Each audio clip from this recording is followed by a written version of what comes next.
Ah, take a deep breath. I'm back with a live video and with sound. Anyways, this is what I'm eating. Can you see? Oh, you can't see. That's what I'm eating. It's crackers with butter and Vegemite.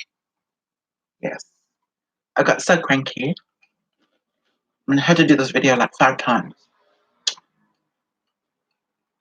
And then the last time, I thought I got it. So I went for 14 minutes. And then there's no sound. Mm.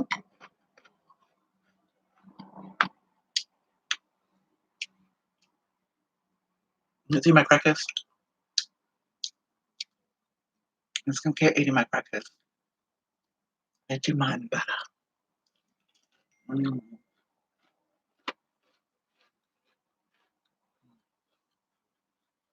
And I also brought some yogurt. Yogurt. Mm.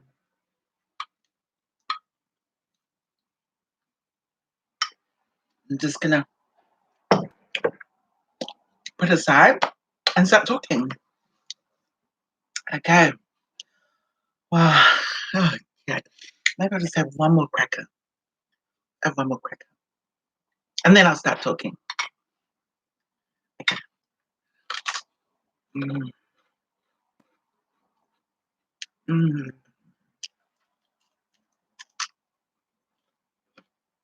Mm. Mm. Mm. Mm.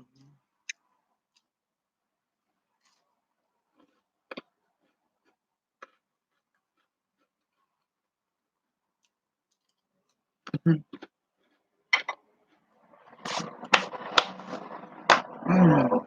Mm. Mm. Maybe I have another spoon of a yogurt. Mm. Mm. Delicious. Okay. I'm ready to talk.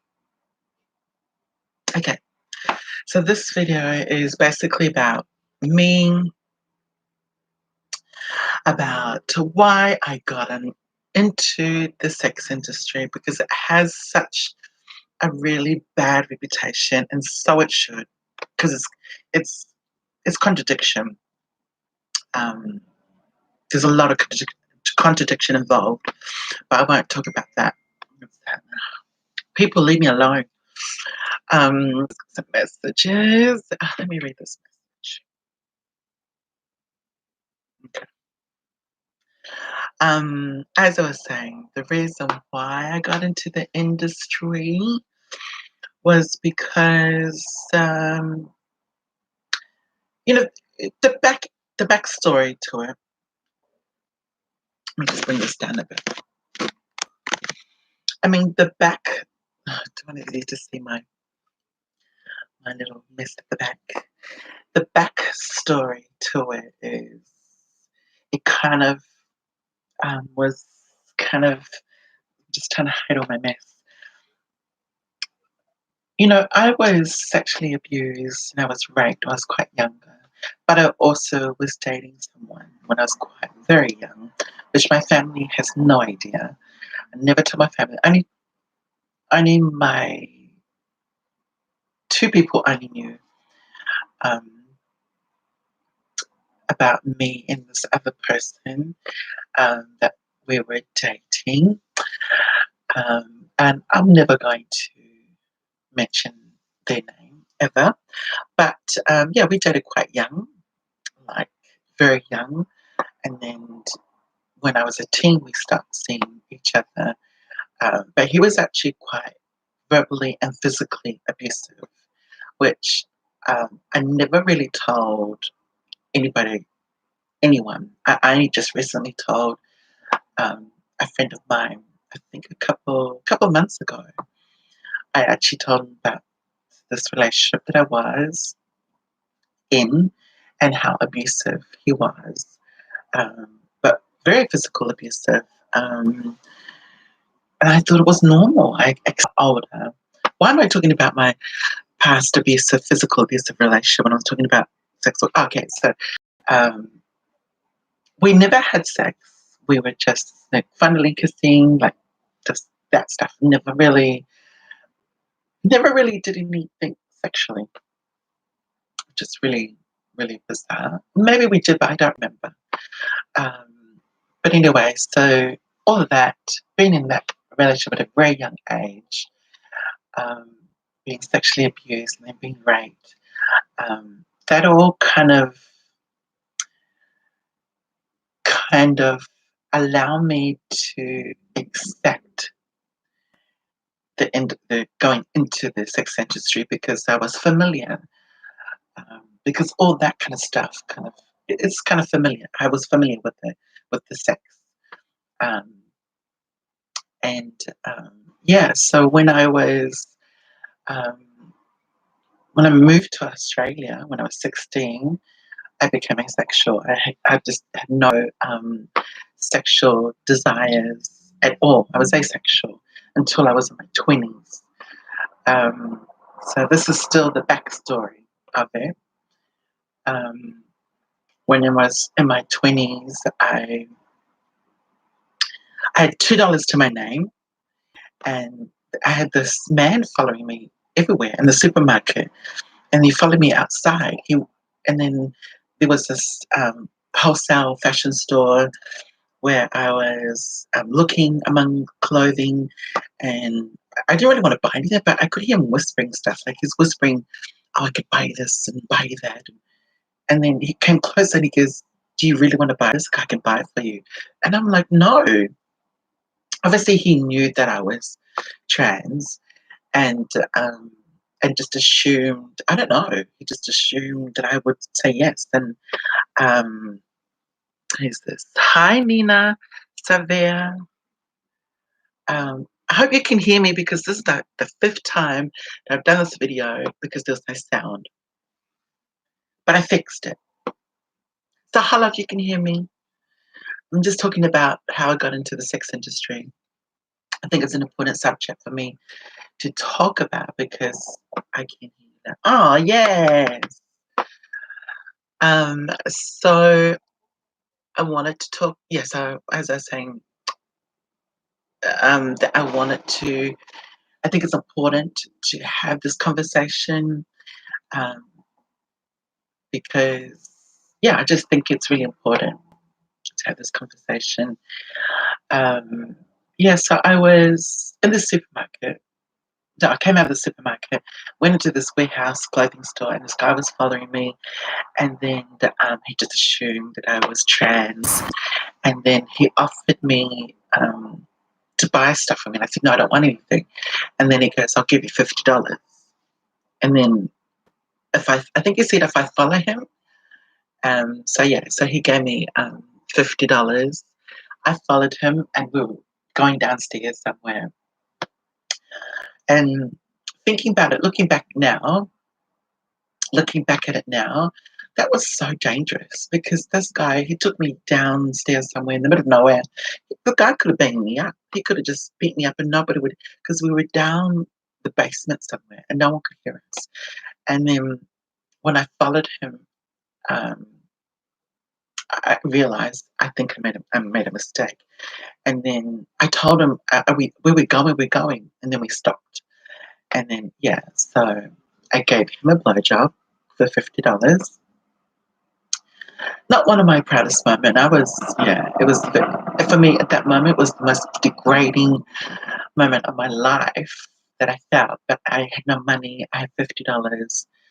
And I thought, I was on the dole. And I had one more week till I get paid, because you get paid every 2 weeks. And so that $50 went a long way. So even though I felt so degraded, I came out feeling so dirty. Um, I was so embarrassed. Nobody knew what happened, but I just felt so embarrassed. Then I went into the supermarket and I bought some food, some real food to eat. So that was the introduction of me entering the industry, because that played in my mind for years. And I thought, I'm never going to do that again, never doing it again. And never wanted to. It felt good getting that $50, but at the same time, I come from a very religious family where I was raised with great morals. So that was, to me, was a once and only. And I thought, never, never in a million years, I thought that I would ever speak about that moment. But here am I speaking about it to the public. Um, yeah, so, so I did that. It wasn't until years later where, so I'm giving the backstory, stay focused, giving the backstory, how I got into the industry. So that's like one little story. And then years later, I actually got a job working at Target, which I absolutely loved because I was free to do what I want and I was basically um, promoting promoting um, Target cards, the credit cards, and um, and I loved doing it. I loved it because I was able to be myself, blah blah blah. But anyways, the manager didn't like me. He kept arguing with everybody. Why is he hiring this this guy who's dressing up as a woman? And yeah, he gave me hell. And I only lasted a week. He fired me at the end of the week. I got the job through the agency, and the agency called me and said, "Look, what's the issue?" Because I didn't actually tell my agency. I registered as male, and I did turn up as male because that's how I was registering. But for some reason, I just wasn't thinking properly. I thought I'm just going to turn up as a girl because that's how I was living my life. And I was androgynous as well. So I got fired from working at Target and for being trans. And the guy told the agency that he couldn't handle me because he didn't know whether I was male or female. And I thought, well, I presented as female. I had really long curly hair. I did wear makeup. Um, and everyone thought I was a girl, but because on paper it said a male. So he's expecting that. And then, anyways, he fired me. And that scarred me because, I had this wonderful job that I loved, but the agency decided to continue to help me find a new job. Let me just read this. Yes, finding a new job. I understand you did what you did to survive. I know life is a struggle, and coming out and telling your story takes a lot of courage, but will free you from keeping it inside. Oh, thank you, Nina. Yeah, why are people messaging me? Bloody hell. I'm trying to do a video here. Thank you. Um, yeah, no, thank you. Thank you for your understanding. I appreciate it. Yeah, yeah, it is. I'll, I'll say something about that coming out and telling the story and being free. That's one part of it, but the other part is really sharing my story and hopefully people can have that conversation. Feels weird, like me talking to this video and you're texting and I can't hear you. That's technology. This world is weird. Um, yeah, so it does take a lot of courage because it took me 10 years to try and be open about it. And I tried it for so many times, so many years. I kind of like gave hints, but that was trying to force me to say, because I think it's really important. It's part of me. I did it for 6 years, you know. I was in the industry for 6 years, so that's a lot of part of me. That's a lot of my life. And it's the first and only job that I've had for more than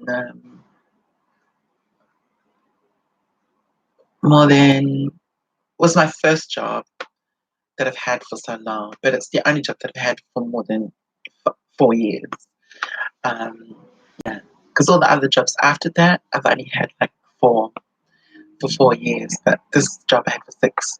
Anyways, um, yeah, and it's important because it's not something I did so bad. So keeping it inside, and you're right, from keeping it inside, yeah. You don't want to keep, because that's what I've been doing. I've been keeping it inside for so long. It was eating me. It was making it actually contribute to my depression even more because I couldn't speak about it. I just wanted to be me. I just wanted to speak out and say, "This is me. This industry is part of me.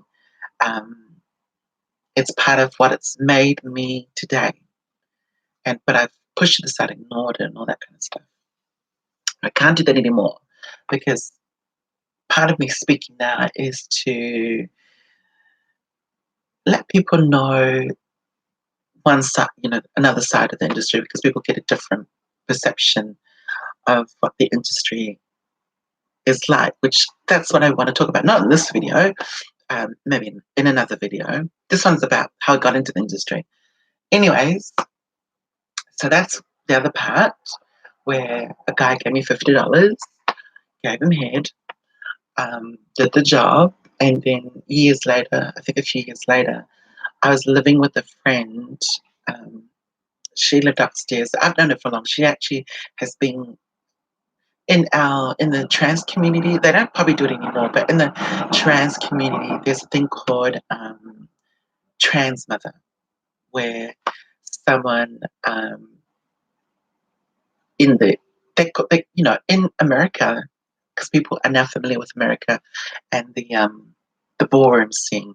So in that community, they have someone that's a mother and father. Same thing here in the trans community, where you have someone that you look up to, that looks after you, blah blah blah, leads you the way as you. Because when I first transitioned, she was there. But anyways, years later, we were living together, and then we moved out of we were living together. But then she lived in an apartment upstairs. I lived one downstairs. Anyways, so years later, she comes in my room, and I'm telling her, "Oh yeah, I forgot to tell you." So I got the job. So I got fired from Target. I got fired from Target, and and then the same agency got me a job at American Express. Now she told me that you can be yourself here. You can wear makeup, whatever, whatever. They actually have someone who's trans already working at American Express. But you know what? I was so scared, and so I had so much fear that I could not let go. I just couldn't let go of getting fired from Target for being me. So I decided to present as a boy to American Express. So, but the funny thing is, I only had women's shirt, women's pants, but I had men's shoes. That's the only thing that was masculine about what I wore. But I didn't wear any makeup. I tied my hair back to make it obvious. Um, but then even that was confusing because my voice was higher pitched then, and yeah. So I went there as a boy, and that was the most depressing thing ever. I was so depressed, but it was the most easiest job. So I was able to do this job while I'm depressed because I'm going as a boy. It was just, and then there was thoughts of committing suicide, just thoughts, not actually doing it. There's different elements to committing suicide. Sometimes you think about it, sometimes you plan it, and then sometimes you're actually doing it. I thought about it because it was so depressing. I can't imagine what you were going through, but you sure helped me to understand in your last video why people, yeah. Oh, I'll speak about in a minute when you said help me to understand in your last video why people get into the industry. Yeah, there's many different reasons why people get into the industry. So many different reasons. Um, yeah, and obviously mine's also different as well. But as I was saying, yeah, so I went as a boy, and then I got fired, like a blessing in disguise. I got fired, not because of trans, fired because I didn't do a proper job. I thought I was able to do this job while I'm depressed because it was very easy. The system was da da da da da, but I didn't realize I wasn't focusing properly. And they did say to me that you're not focusing, you're doing this and you're not doing that, and I was so depressed. I thought, I don't really care. Fire me, because right now I'm not in the right mind frame. I'm so depressed, and so I got fired, and then I was sharing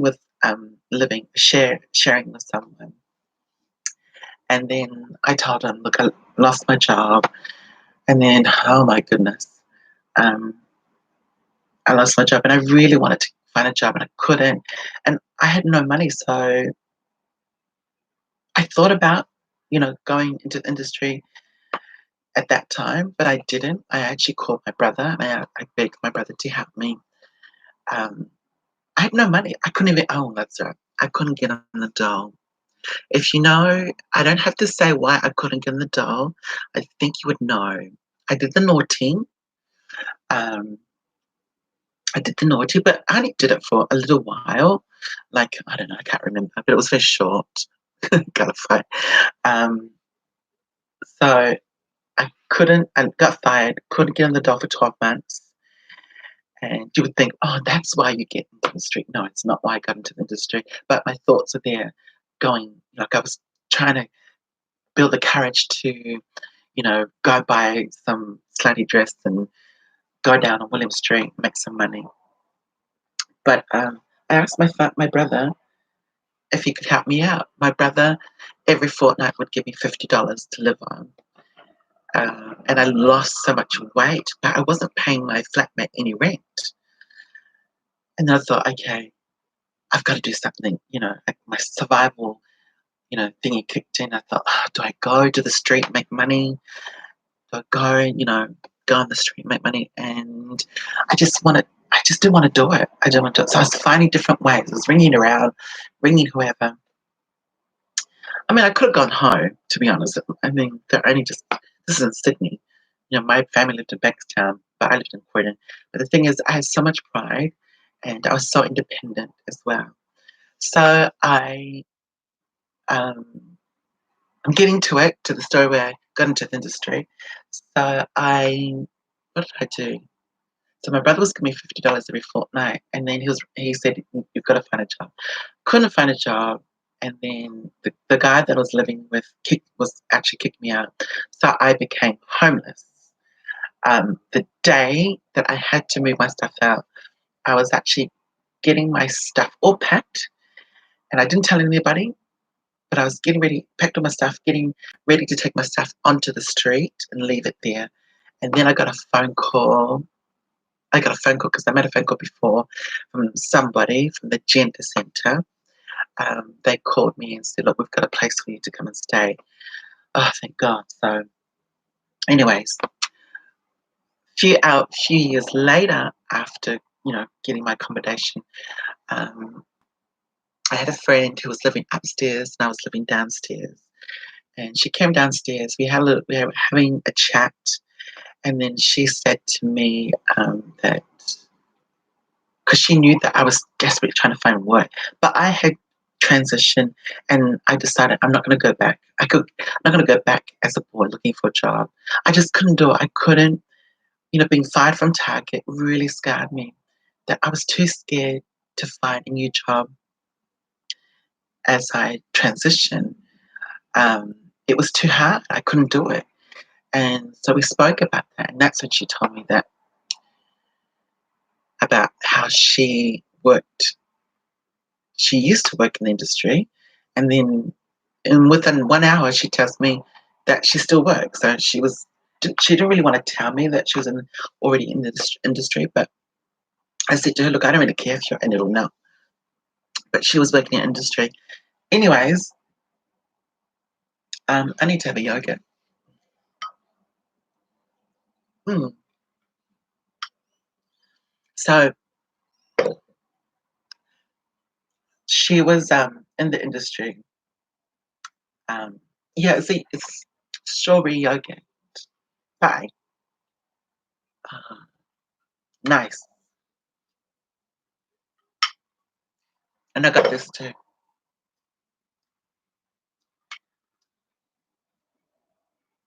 Crackers. Mm. Mm. It's like sweet and sour. Manaya. Mm. It's very nice. Yogurt and crackers. Anyways, before I lose focus, um, so she's sitting in my room and then she's telling me that, oh, by the way, I had this friend of mine who actually, um, who said to me, it's a guy, he's straight, um, he's cisgender, and he said to me, and I've known him for quite a few years, um, and he's telling me that he bought a brothel, and I didn't believe him. And then he's telling more and more about this brothel, and then then my friend's telling me about this brothel, and I thought, how come? Wait a minute, they sound very similar because that where the location was, and all, and then how many girls were there, and then I asked her, do you know a guy called So? She goes, yeah. Oh, I said, oh, that's my friend. Because yeah, he's the guy that's going to buy the brothel. Yeah, um, so yes, so she said, why don't you? He was actually running the brothel himself. He was the manager and reception. He was doing everything himself, and it was a brothel, and he had transsexuals in there. Um, and and I forgot to mention, he did tell me he was my brothel, and then he told me that he wanted me to come work for him, like as a sex worker. And I said no. I said, how to the no? Um, and for 3 weeks he'll be telling me come work. And I said, no, I'm never going to do that. But then my friend who was working there convinced him to get me to work there as a receptionist because she told him that I really wanted a job, and I did. I really wanted a job, and I was desperate to get a job. I just couldn't go out into the world and do it all over again and get fired again for being trans. So she actually advocated for me to. There was no position there as a receptionist. He was happy to do it because it was a small business, and then yeah, and he said, "Oh, okay, come in and do a trial." So there I was. I came into my trial, and then yeah, I ended up working there for almost over 12 months. So I actually started in the industry as a receptionist in Sydney, where most of the girls were actually um, brown girls.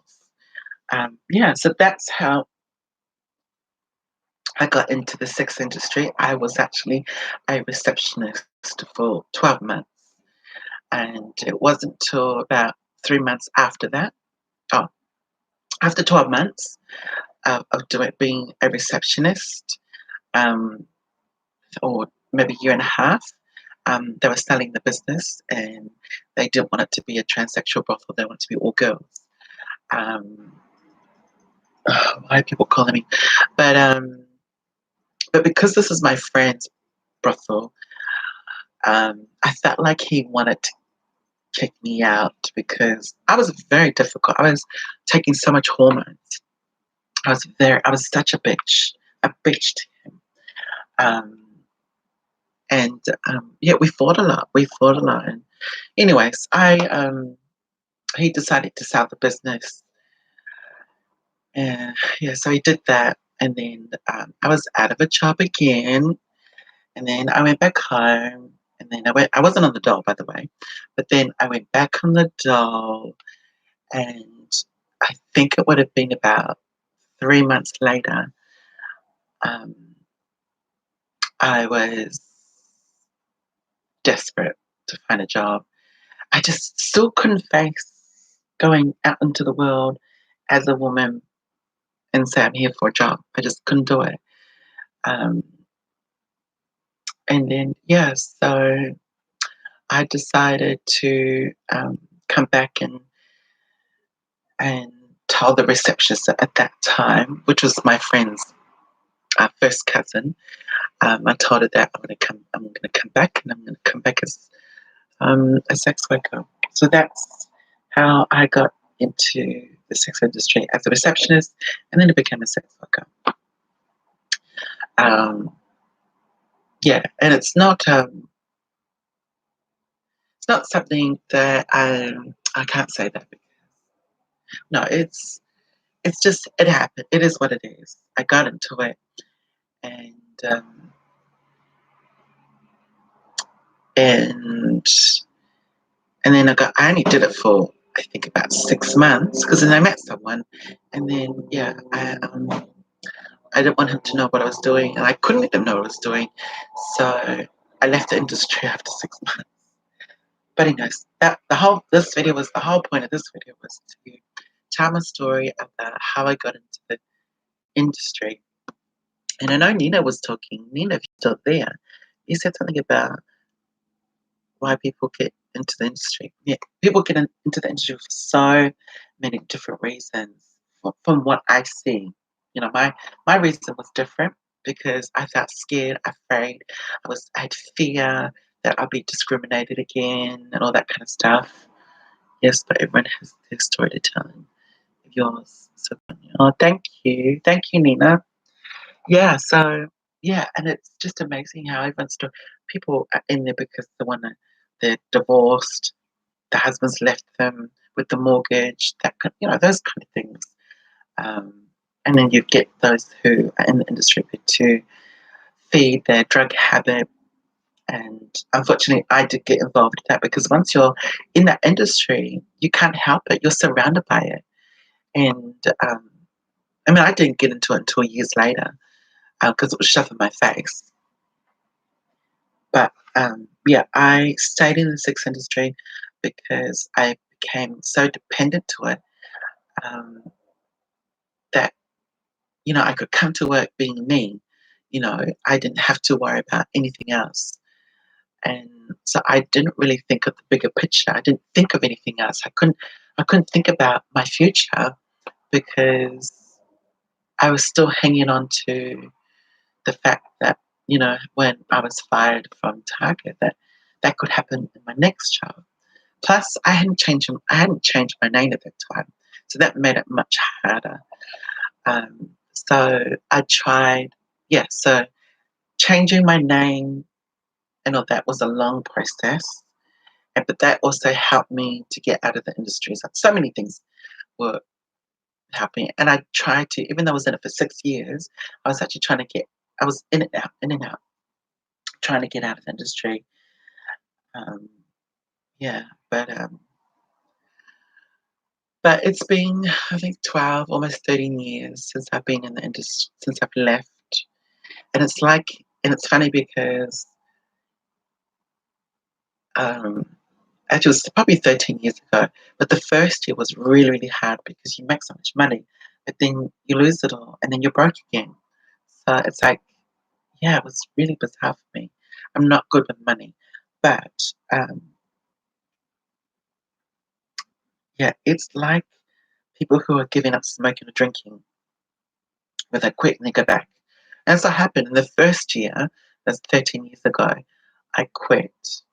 And then I was struggling, trying because you're making money every day. You're getting paid when you're working in the industry. You're getting paid per client, so the client's giving you money straight after.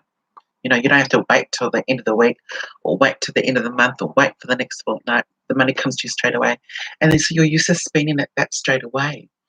So I found that hard to deal with having a normal job, having a normal job, and waiting for 2 weeks to get paid. And I struggled so hard with that. So um, yeah, I struggled really hard. The other thing is that I didn't mention. Um, I'll probably put in another video because this one's going on for like so long. Um, that technically, I was actually in that 6 years. There was only one time that I didn't have a home where I shared. Um, that was my only home. I can't remember how I lived there. I think I lived there for almost 2 years. a year. No, I lived with this guy for almost a year. But out of the 6 years, yeah, I didn't have a home. I was technically homeless. Um, oh my god, my mate. Yes, my mate. Obsessed with makeup and food. Hi, girlfriend. Um, yes. So, and I was gonna say something. What was I gonna say? Maybe I was gonna have a cracker because I didn't finish it before. Um. hmm.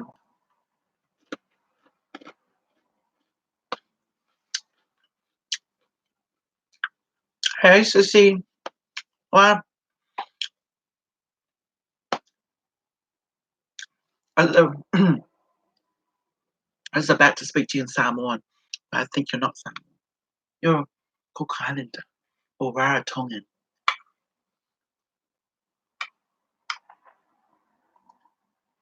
Oh, thanks, Nina. I thought I'd put a little bit of makeup for the audience. Yeah. Oh, I thought you were Rarotongan. No, you're not. Okay. I don't know why. Could be because your profile picture. Mm. Anyways, I think I'm done with talking. I'm taking questions. No, I'm joking. Anyways, yeah, I think I'm. Yeah. Any questions before I end this video? Because I think I've said what I wanted to say about getting into the industry. Yeah. Girlfriend, you still haven't told me who you really are. You said you would go way back to Party Roar.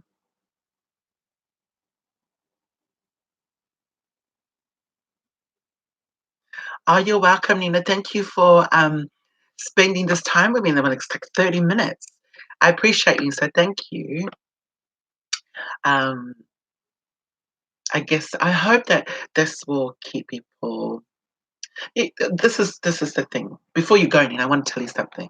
The whole point of me being open about being trans and being a former sex worker is basically to let people um, know that what I've been through, what I've gone through, does not define who I am.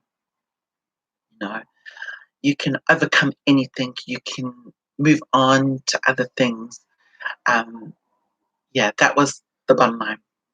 Whatever has got me down, has teared me apart, I'm not going to let that define me or who I am, and I'm not going to let that get in the way of my future because there's a brighter future for me and for us all. Yeah, that was the whole point. Yeah.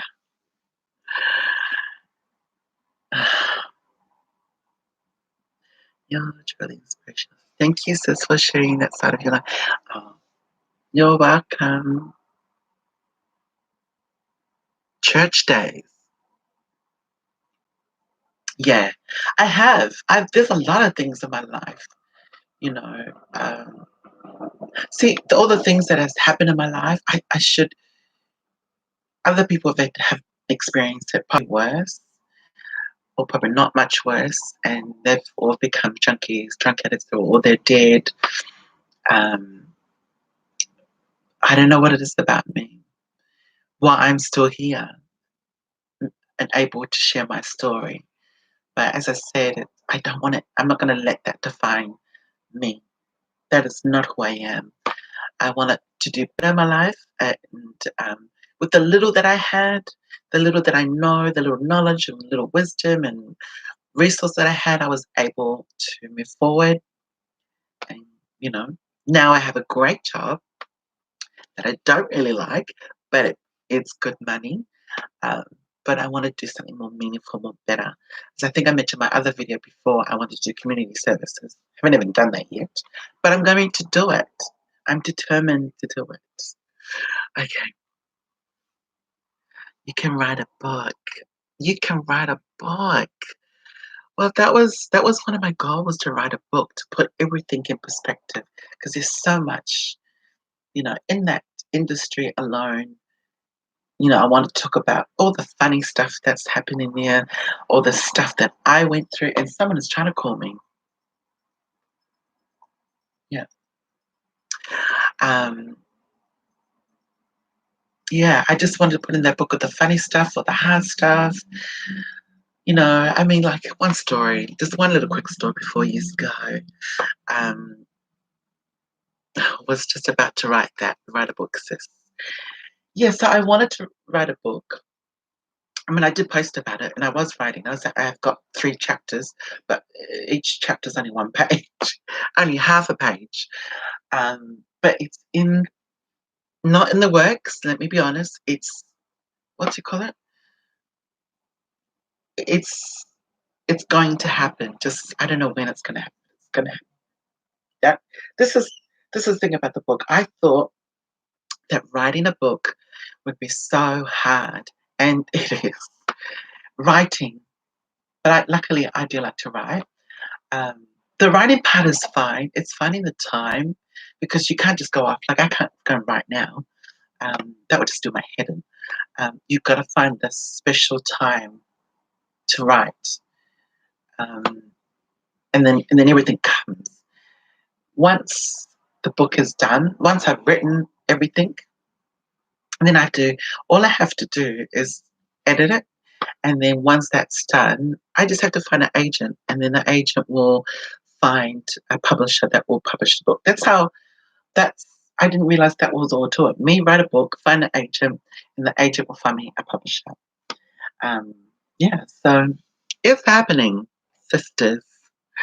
Uh, yes, and yeah, I wanted to write it. I actually started writing the book 5 years ago, and like wrote 2 lines, and that was it. But I started writing how long ago? Oh, last year. So I'm writing bits and pieces. Um, the only thing is, yeah, I just need to find the right time for it. But yeah, so I wanted to quickly write some little funny stories. I don't know if it's funny. I'm going to share it. Um, that's good. Make it happen. Oh yes, sissy, speak it out into existence. I will make it happen. The book is coming. Don't ask me when. There's no date. There's no time. It's coming. Uh, so this quick story. Um, so there was this client who he was drunk, and I don't do drunk clients. He was so drunk, and when I knew he was drunk when I saw him come in, and when I did my intro, because I worked in a brothel, by the way. I won't ask. No, no, no. Don't ask me time or dates or year. Just be patient. So this client came in the brothel, and I was the only one left. I did my intro, and he, and then I actually just, everybody who knows me knows that well, I walked into the intro room, this little small little room where he's waiting. I walked in and walked out. I said, I can smell alcohol, and he's blind drunk. I'm not doing him. Anyways, I got forced to do this guy. The manager at that time forced me to do this guy. He said, well, he's giving me the money. You need to do him. And I thought, I cannot believe this. So, yeah, that's another thing about working in the industry and working in a brothel. It can be very difficult. Um, so I got, which I'll talk in another video. So I got in, I told him to come with me to the bedroom, and he was blind drunk, and he's demanding me to do this, and that. I said, no, I'm not doing that. And then, anyways, like 10 minutes later, he pushed me, and then he sort of hit me here, and then I got off the bed, and I started screaming and shouting at him, and then, yeah, and then I walked out of the bedroom, and then I'm telling them, you need to call the police, because, he's going nuts in there. He pushed me, then he was hitting me. And yeah, and then he came down the hallway, and then he looked at me, and I looked at him, and then he spat in my face. And oh my goodness, I was so angry. I ran to the kitchen, This is the Samoan side of me. I ran to the kitchen and I ran and grabbed. I was trying to find a knife. Let me be honest. I couldn't find a knife, so I grabbed the plate. He already walked out of the establishment, and he was running because I think he knew that I was getting a knife. I didn't have a knife, but I had a plate, and I had 2 plates. So I ran out, and I still had I ran out the door, and I had someone holding me back, and I started throwing the plate at him and throwing the plate again. I mean, those are those times. I mean, when I look back at it, it's so funny. But there's a lot of other stuff that happens that are not so funny. But my thing is not trying to boost the industry and say, "Oh, look, it's so amazing." That you'll never hear that out of my mouth. I'm not advocating for anybody to get into the industry. If anything, I'm advocating people to get out and stay out. Those who are in it, I have to have my highest respect for them. Those are in it or already in it, you have my highest respect. But those who are thinking about going in it, honey, think again. It's going to destroy your life. But yes, this I know. So, and that's not the first time that's happened. There's another time. I'll tell you. No, I'll quickly tell you another story. Actually, should I? Oh, I don't want to say too much. Um, okay, one more story. So there was another guy. Same thing happened, but this guy wasn't drunk. He wanted me to do something, and I said no. This is the thing about the industry is, I mean, there's a lot of reasons why I left. This is one of them, where girls are offering to do things that I would never do in a million years. Um, and this guy wanted me to do it. I said no, and then yeah, so he, but he booked me for about an hour, and it was only like 35 minutes later that he wanted me to do this and that, and I said no, no, no, and then by the time we finished arguing, it was 45 minutes later, and then he came out, and then he started screaming. I said, I can't believe you don't want to do this. I said, no, I'm not doing that. And then I told him, just because I'm a sex worker doesn't mean I'm going to degrade myself to that low. I don't care what you did with the other girls, but I'm not doing it. Wasn't discussed at the beginning. Anyway, so we're arguing. Um, he actually went to the front desk um, and demanded. I mean, the other guy didn't demand his money back. He booked me for an hour. I was only there for 10 minutes, but this guy demanded his money back. And so he's arguing with the receptionist to get his money back. And I said, no, you're not getting your money back. Um, and yeah, so this is one thing, you can never mess with a sex worker's money. Anyway, so and he's arguing with him, and he's like trying to, I don't know, he's trying to get violent with the receptionist. So I went to the kitchen, and I grabbed a knife. This is another knife. And I grabbed a knife, and I came out, and I was swinging the knife up and around. I said, get the F out of here, get the F out of here. You're not getting me. Don't you speak to the receptionist like this. You're not getting your money back. And then, I chased him out the door. And then the door has another, there's a big glass door. Then after that door, there's like a security middle gate door, and then he got stuck. He couldn't get out, and he literally it's really really really strong, and he was trying to get out, and he got stuck, and he broke the gate. Like, it was literally broken because he was scared. I wasn't going to go and stab him. I was just waving it, waving it to him, to scare him. Wasn't going to use it at him. And then you have all these girls holding me back. Oh my god, that was hilarious. What's this? Okay. Okay. Some Moipi has come on here, and he says, I say it in Samoan. He goes,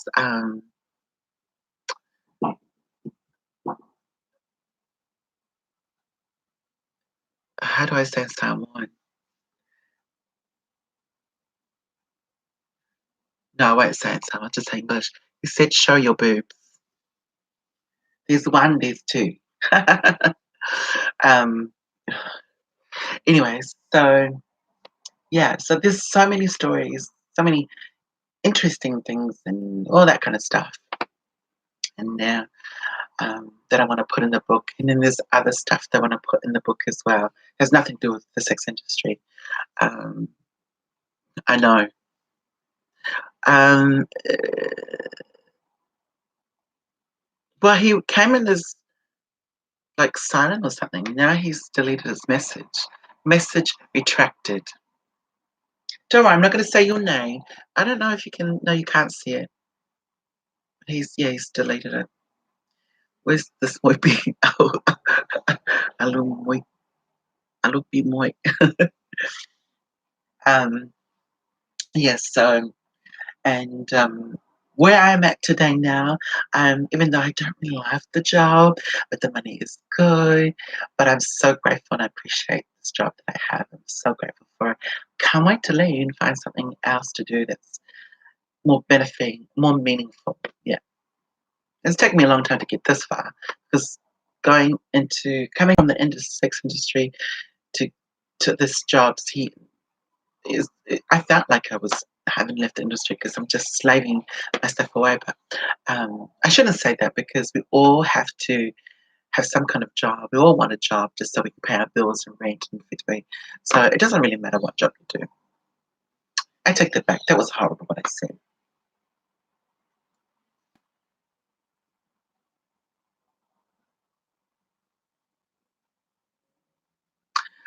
Abundant blessings to you, sis. You're just started great things. Yes. Thank you. Thanks, sis. Oh, yes. And you said church days. We know each other from church days. So you remember me. Wow, this is really interesting. This is like yoga time for this. Yeah, so I'm so happy that I've put all that aside. That's in now that's I can say that's my past experiences. And moving on to better things. I don't know what's in the future because I'm trying to really live in the moment because I'm here. And another reason why I wanted to be, there's many reasons why I wanted to be open because um, I, what's that saying? I don't want to leave any stones unturned. Is that the saying?